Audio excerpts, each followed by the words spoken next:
Mga kapuso, sinamantala po ng mga kontraktor ng Manila City LGU, ito pong panahon ng Semana Santa para nga po tapusin.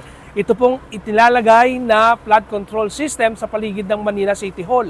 Ngayon po ay pasado alas 2 na ng madaling araw, ngayong Sabado de Gloria. Kahit na karamihan sa mga kababayan natin ay naka-holiday break, ay tuloy-tuloy pa rin po sa pagtatrabaho. Ito pong mga manggagawa na makikita nyo po dito sa aking likuran para po matapos nga po hanggang sa lalong madaling panahon, ito pong isinasagawang proyektong ito ng Manila LGU. Ang ginagawa po ngayon dito ay inilalagay po ito pong mga tinatawag na box culvert. Yan po yung magsisilbing saluhan ng tubig. Sakali pong bumaha dito po sa paligid ng Manila City Hall tuwing panahon ng tag-ulan.